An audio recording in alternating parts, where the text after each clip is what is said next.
friends of Christ, greetings. May the joy of our Lord Jesus Christ continue to fill your hearts. Today, I'd like to share with you the power of communal living or connectivity and its importance in our fragmented world.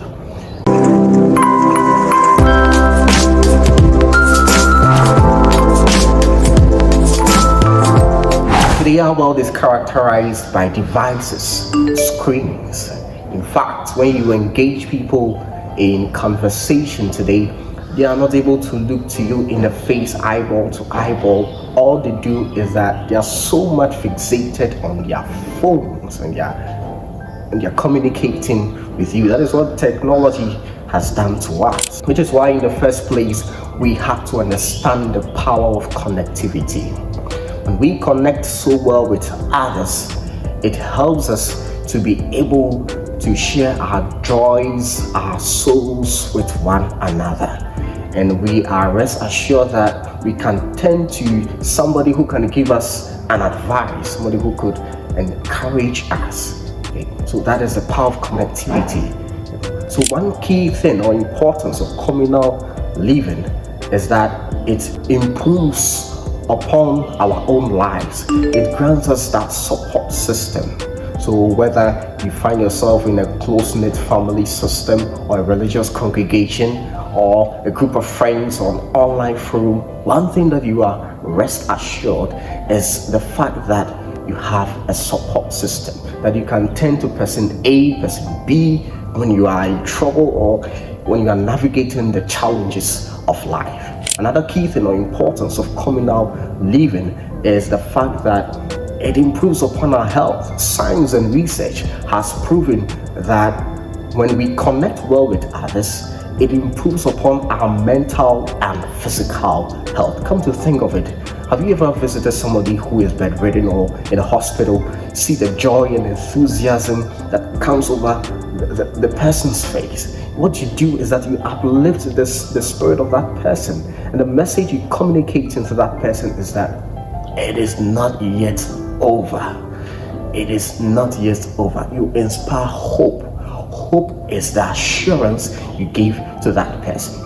Another key thing or importance of communal living is that it promotes diversity and inclusivity. So when we live in a community, we come to understand that we are from different backgrounds, and it creates a space where we are able to tolerate one another, where we show mutual respect for one another. It also creates a space where we are able to learn from one another, that we have shared values, common goals that we wish to achieve. Another key thing is that it empowers us.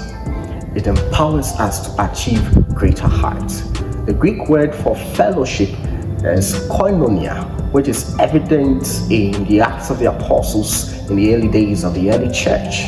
People came together, both rich and small, brought whatever they had together and shared with one another. So they made sure that everybody had something to eat, and that should be the living. See, that is the whole idea of fellowship, that we all come together, we do things together, we make sure that everybody is satisfied, everybody is okay. And so if you are a Catholic and you are watching me, it is not enough for you to go home right after Mass. Do not effectively make the grace of God ineffective by going home just after Mass. Okay, get to know somebody. For Henry de Lubac, the church's ambition is to gather the human family together.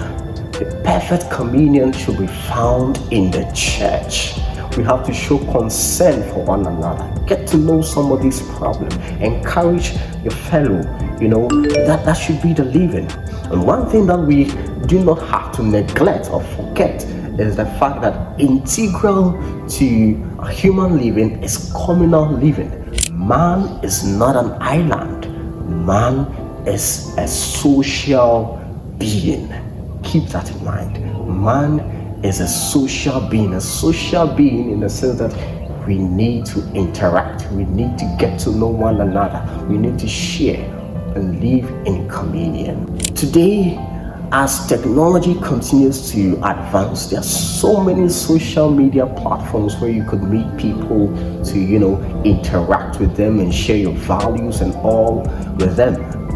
Seize that opportunity, get to know somebody, get to connect with people, and together let us achieve greater goals in life.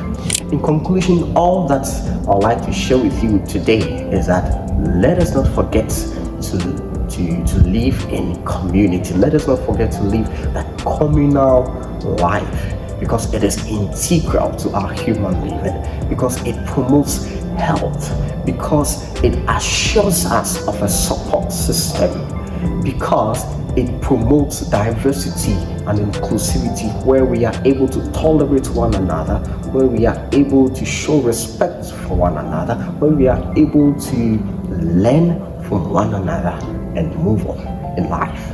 I'd like to leave you with what Cicero says.